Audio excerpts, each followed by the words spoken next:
भारत का विदेशी मुद्रा भंडार 5 जून को समाप्त सप्ताह में बढ़कर हुआ 500 अरब डॉलर के पार।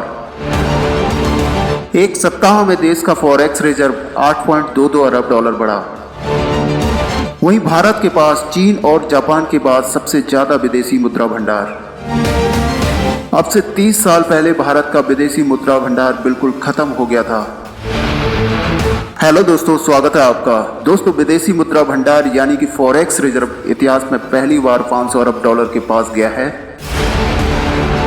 वहीं भारतीय रिजर्व बैंक आरबीआई ने बताया है कि 5 जून को समाप्त हुए सप्ताह में भारत का विदेशी मुद्रा भंडार 8.22 अरब डॉलर बढ़ गया और अब कुल भंडार 501.70 अरब डॉलर का हो गया है। इससे पहले 29 मार्च को समाप्त हुए सप्ताह में विदेशी मुद्रा भंडार में 3.44 अरब डॉलर की वृद्धि दर्ज की गई थी और तब कुल 493.48 अरब डॉलर का भंडार हो गया था।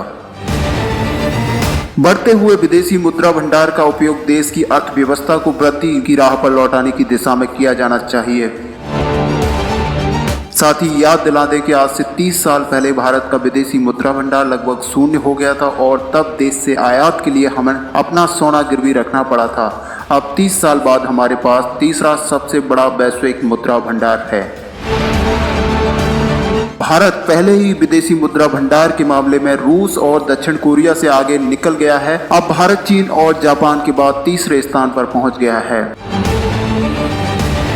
वहीं ध्यान रहे कि फॉरेन करेंसी एसेट्स एफसीए विदेशी मुद्रा भंडार का बड़ा घटक होता है और यह 5 जून को समाप्त हुए सप्ताह में 8.42 अरब डॉलर बढ़कर 463.63 अरब डॉलर पर पहुंच गया। डॉलर टर्म में बात की जाए तो विदेशी मुद्रा भंडार में बड़ी गैर अमेरिकी मुद्रा मसलन यूरो, पाउंड और येन की कीमतों में उतार चढ़ाव को एफसीए में शामिल किया गया है।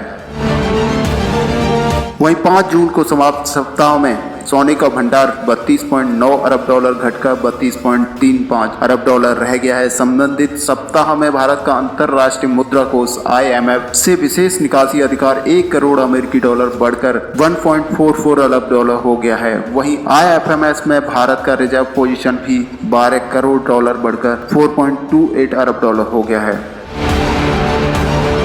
एसएडीपी ग्लोबल रेटिंग ने शुक्रवार को ही कहा कि भारत को निर्यात में गिरावट रोककर भारत बाह्य कारोबार की स्थिति मजबूत करनी चाहिए।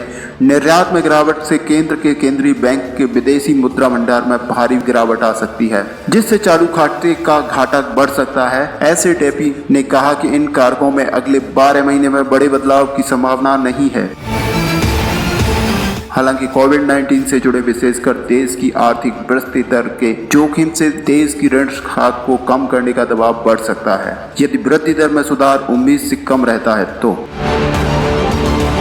बहरहाल दोस्तों, बता दें घरेलू शेयर बाजार में उतार चढ़ाव और विदेशी निधियों की सतत निकासी के कारण शुक्रवार को अमेरिकी डॉलर के मुकाबले रुपया 5 पैसे टूटकर 75.84 पर बंद हुआ। मुद्रा कारोबारियों के अनुसार बाजार में जोखिम लेने की मात्रा कम हो गई है और लोगों में कोविड-19 महामारी को लेकर चिंता बढ़ी है।